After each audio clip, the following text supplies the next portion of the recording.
মসজিদ ধ্বংসের খেলায় মেতেছে ইসরায়েল। ফিলিস্তিনের অবরুদ্ধ গাজা উপত্যকায় ১১০৯টি মসজিদ ধ্বংস করেছে ইসরায়েল।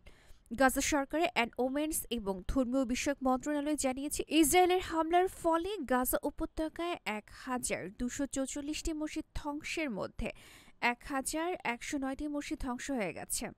গাজা সরকার ওমেন্স এবং ধর্মীয় বিষয়ক মন্ত্রণালয় জানিয়েছে, ইসরায়েলের হামলার ফলে গাজা উপত্যকায় ১,২৪৪টি মসজিদের মধ্যে ১,১০৯টি মসজিদ ধ্বংস হয়ে গেছে।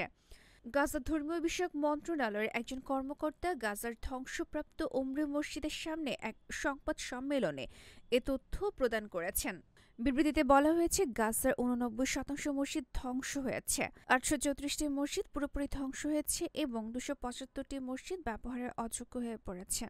গাজার ধর্মীয় ও প্রশাসনিক কেন্দ্র, ওয়াকফ সম্পত্তি, কবরস্থান এবং মসজিদের ধ্বংসের ফলে মোট $৫০০ বিলিয়নেরও বেশি ক্ষতি হয়েছে। এছাড়াও ইসরায়েলি বাহিনী গাজার কবরস্থানগুলো লক্ষ্যবস্তু করেছে। ৬০টি কবরস্থানের মধ্যে ৪০টি কবরস্থান হামলার শিকার হয়েছে এবং ২১টি কবরস্থান পুরোপুরি ধ্বংস হয়ে গেছে। গাজার ওমেন্স মন্ত্রণালয় আন্তর্জাতিক মন্ত্রণালয় এবং ইসলামিক দেশগুলোর প্রতি আহ্বান জানিয়েছেন এবং আবেদন করেছেন যাতে ধ্বংস হওয়া প্রতিষ্ঠানগুলো পুনর্নির্মাণে সহায়তা প্রদান করা হয়।